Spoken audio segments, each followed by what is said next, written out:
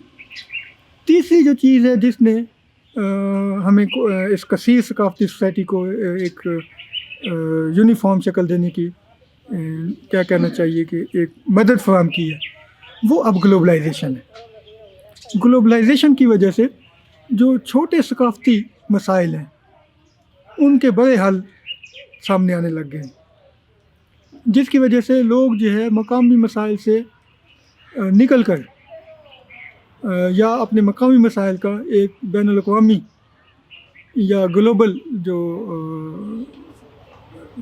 Solutions ہیں ان کی طرف آنے لگ گئے ہیں. تو گلوبلائزیشن نے یقینی طور پہ جو ملٹی کلچرلٹی تھی اس کو ایک یونیک کلچرل فارم کی طرف لے جانے میں مدد دی ہے. ملٹی کلچر کو ختم نہیں کیا، لیکن اس میں بہت سے ایسے ایلیمنٹ انٹروڈیوس کرا دیے ہیں جو کہ چھوٹے جو لسانی یا ثقافتی تضادات تھے یا جھگڑے تھے ان کو کم کر کے اور ان کو ایک انٹرنیشنل کمیونٹی کا ممبر بنایا، جس کے مقابلے میں نیشنل کمیونٹی کا تصور بھی زیادہ واضح ہوا ہے. تو یہ ایلیمنٹس جو ہیں وہ پاکستانی کلچر میں مجھے زیادہ نمایاں نظر آ رہے ہیں آج کل. اچھا سر، آپ نے ایکسپلین کر دیا مجھے بتانے کی، اور ہم سب سننے دیکھنے والوں کے لیے آپ نے ایک اچھی بہت بہتر طور پہ ایک مدلل باتیں کی سویلائزیشن، کلچر، ہیریٹیج کا متعلق.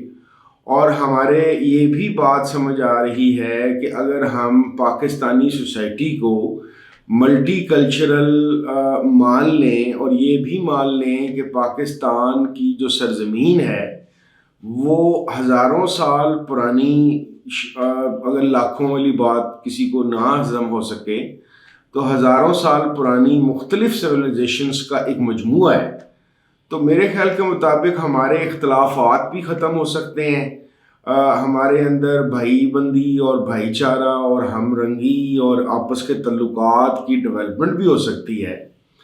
لیکن آپ بینگ ایکڈیمک ٹیچر اور بینگ ہسٹورین، آپ ایز اے پرسن کیا سجیسٹ کریں گے کہ ایسے کون سے 1 2 3 4 سٹیپس لیے جائیں جس کی وجہ سے ہم یہ کرنے کے، یعنی کہ ملٹی کلچرلزم کو ایکسیپٹ کرنے کے قابل ہو کے اس کے بینیفٹ اٹھا سکیں؟ یقینی طور پر آپ کی بات ٹھیک ہے.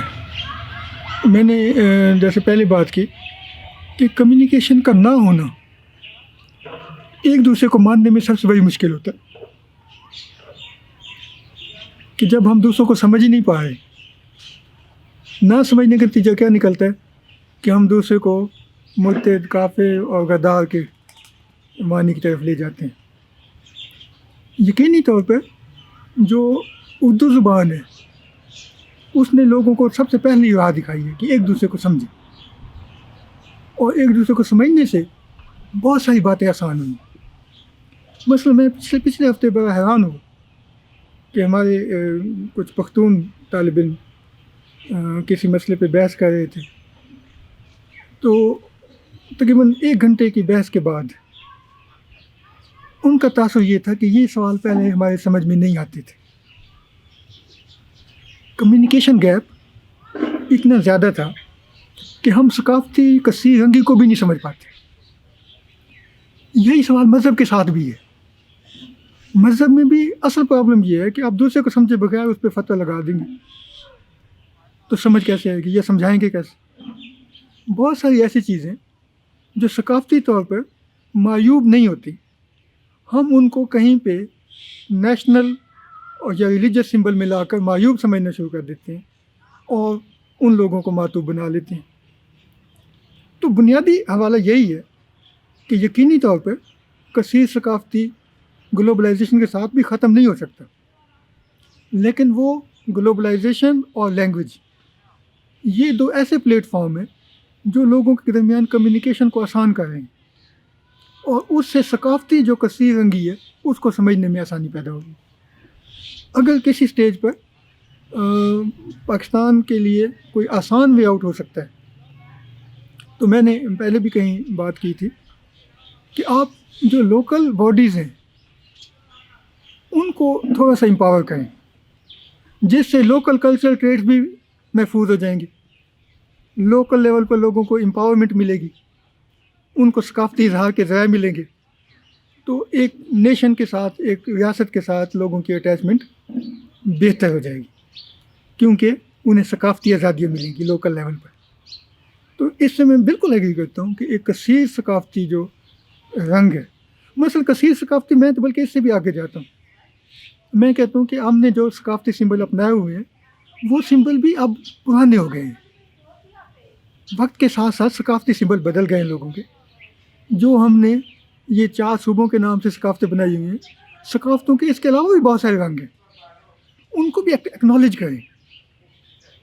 پنجابی سے مطلب صرف پنجابی زبان نہیں ہے، ثقافت کے بہت سارے دوسرے ایلیمنٹس بھی اس میں شامل ہیں، تو جن جن علاقوں میں وہ ایلیمنٹس شامل ہیں، وہ اگر ہم بلوچستان کی بات کرتے ہیں، ہمیں پتہ ہونا چاہیے کہ بلوچستان ایک بلوچ کلچر کا علاقہ نہیں ہے، اس میں 7-8 ڈومیننٹ کلچر ہیں، اور ان کے اپنا رہن سہن ہے، ان کے اپنے سولوشنز ہیں، ان کا اپنا لیونگ سٹائل ہے۔ اگر ہم لوکل لیول پر ان کو کہیں ایڈجسٹ کریں، ان کو آزادی دیں، اختیار دیں، تو ان کی جو نیشنل آئیڈینٹی کے اندر جو ان کی اسپیس ہے، پلیس ہے، اس کو پریزرو کریں، تو وہ پاکستان کے زیادہ اچھے محب وطن شہری ثابت ہو سکتے ہیں۔ اچھا سر، ظاہر ہے ایسی جو ان سی گفتگو ہے یا اس طرح کا جو تھاٹس ہیں وہ کسی 1-2 نشست پہ تو ختم نہیں ہو سکتے۔ انشاءاللہ تعالیٰ میری یہ ریکویسٹ ہوگی کہ میں آئندہ بھی آپ کے ساتھ بیٹھ سکوں اور ہم اس طرح کی نشستیں رکھ سکیں، but just to conclude this part, یعنی کہ یہ پہلا دفعہ جو ہم یہ نشست اس طرح سے کر رہے ہیں، میں چاہوں گا کہ آپ پاکستان کی جو تمام اکائیاں ہیں، پنجاب ہے، بلوچستان ہے، آزاد کشمیر ہے، صوبہ سندھ ہے، گلگت بلتستان ہے، ان تمام اکائیوں کے اندر وہ لوگ جو ہسٹری، سویلائزیشن، کلچر، ہیریٹیج کے حوالے سے چاہے ایکڈیمکس میں، ریسرچ میں کام کر رہے ہیں یا پروفیشنلی انوالو ہیں، ان کے لیے سر آپ کا میسیج یا ورڈ آف وزڈم کیا ہوگا سر؟ ذرا اس پہ تھوڑی سی روشنی ڈالیے۔ یہ سب سے اہم سوال ہے میرے خیال میں۔ پاکستان میں اس وقت جو سب سے بڑا پرابلم ہے وہ ڈسکنٹینٹ کا ہے۔ پاکستانی لوگ ایک غیر مطمئن ہے اپنی ہر چیز سے، ہر چیز کا مطلب ہر چیز سے، اس میں معیشت بھی شامل ہے، آئیڈینٹی بھی شامل ہے، اسٹیٹ اسٹرکچر بھی شامل ہے، تہذیب کا تصور ہے ہی نہیں۔ بنیادی طور پر یہ جو تہذیب کا تصور ہے، سب سے پہلے آپ کو آئیڈینٹی کے کرائسس سے نکالتا ہے، آپ کو یہ احساس دلاتا ہے کہ ہم نے ماضی میں کنٹریبیوٹ کیا، اور اس کے ساتھ ساتھ یہ اعتماد دیتا ہے کہ ہم مستقبل میں بھی کچھ نہ کچھ کنٹریبیوٹ کر سکتے ہیں۔ یہ ہے بنیادی پہلو۔ لہذا اگر اس پہلو کے ساتھ تہذیبوں کا ایک تصور عوام تک پہنچایا جائے، تو سب سے پہلا اہم کام یہی ہوگا کہ ہماری قوم میں ایک اعتماد پیدا ہوگا کہ ہم ایک تہذیب ہے، ہمارے پاس تہذیبوں کے آثار موجود ہیں، صرف آثار موجود نہیں ہیں بلکہ ان کی کنٹینیوٹی بھی ہماری لائف کا حصہ ہے، وہ ہمارے جارگن کا حصہ ہے، ہماری بات چیت کا حصہ ہے، استعاروں میں موجود ہے۔ تو پہلی بات یہ کہ ہم گئے گزرے نہیں ہیں۔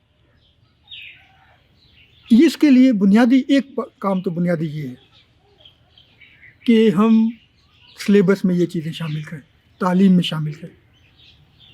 ہماری تعلیم کا بنیادی سوال یہ ہے کہ ہم یہ سمجھتے ہیں کہ کچھ قدیم تہذیبیں جو ہے وہ ہمارے سو کالڈ کلچر سے متصادم ہیں، ہم کلچر کنٹینیوٹی کے کنسیپٹ سے واقف نہیں ہیں، ہم نے ان کو پکڑ پکڑ کے نکالا ہے۔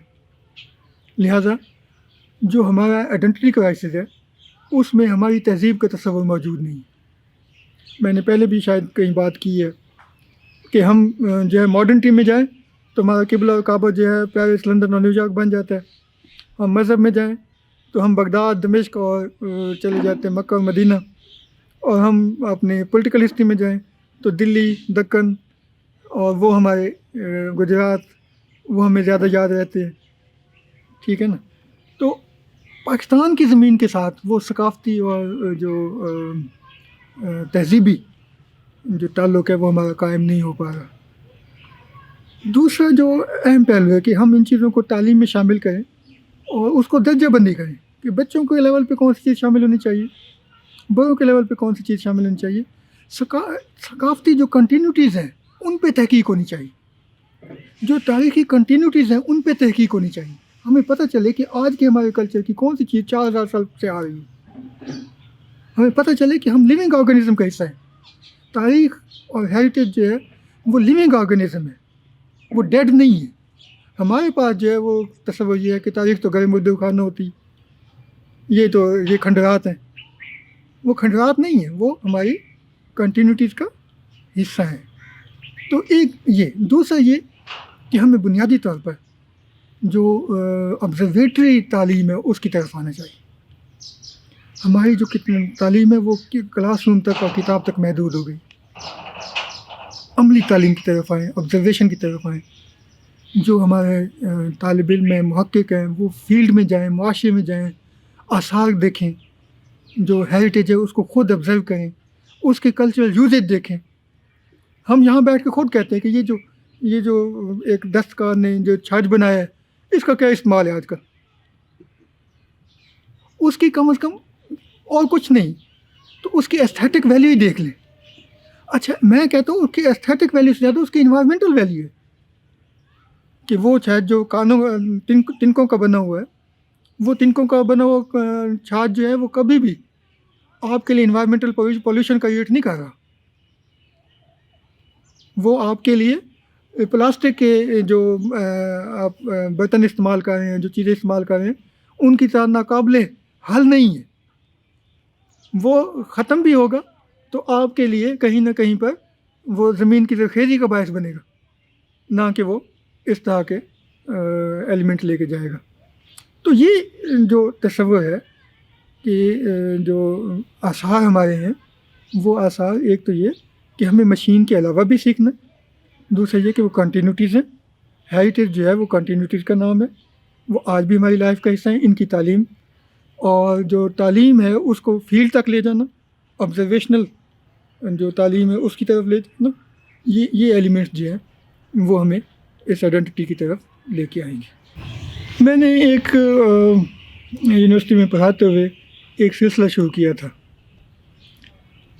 کہ میں اپنی کلاس میں ایک اسائنمنٹ یہ دیتا تھا کہ آپ نے اپنی فیملی ہسٹری کے سورسز جمع کرنے.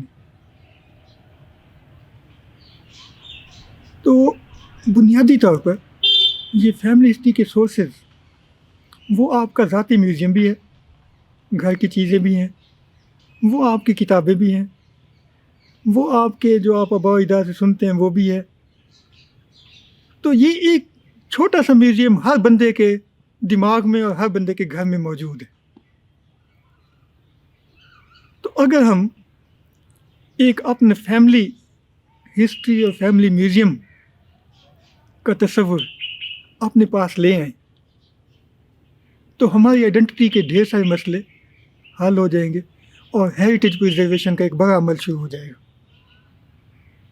مجھے یہ تصور سب سے اہم لگتا ہے کہ ہمارے پاس کسی بھی شخص کے پاس اپنی فیملی ہسٹری کا تصور بھی نہیں ہے اور فیملی کی چیزیں سنبھال کے رکھنے کا تصور بھی نہیں. وہ جو فیملی کے مختلف قیمتی چیزیں ہوتی ہیں ان کو کباڑیوں کو کباڑ کے بھاؤ دے دیتے ہیں. اس کو دینے کی بجائے اگر ان کو اپنے بچوں تک پہنچائیں, ٹرانسفر کریں, ان کو پریزرو کریں تو ہمارے پاس ایک اچھا ایک ذخیرہ اور اپنے بچوں کو بتانے کے لیے, ہسٹوریکل کنٹینیوٹی کو قائم رکھنے کے لیے, ایک ثقافتی پرزرویشن کے لیے, تہذیبی ورثے کو قائم رکھنے کے لیے بہت اچھی گراؤنڈ مل سکتی ہے. یہ میرے ذہن میں بلکہ کرتا ہوں. بہت ساری دفعہ جو ہے وہ میں کلاس کے طالب علموں کو یہ اسائنمنٹ دیتا ہوں کہ وہ اپنی فیملی ہسٹری پہ اور اس کے سورسز پہ کام کریں, اور وہ جب لسٹیں بنا کے آتے ہیں تو وہ بڑی دلچسپ ہوتی ہیں. اور میں ایمانداری سے کہہ رہا ہوں کہ میں نے تاریخ کے بہت سارے کنسیپٹس ان بچوں سے سیکھے ہیں جو اپنی فیملی ہسٹری کے متعلق کچھ لکھ کے لاتے ہیں. تو ہمیں پتہ چلتا ہے کہ یار یہ جو ہم مین اسٹریم ہسٹری میں بیٹھے یہ کنسیپٹ لے کے بیٹھے ہیں وہ جو ہے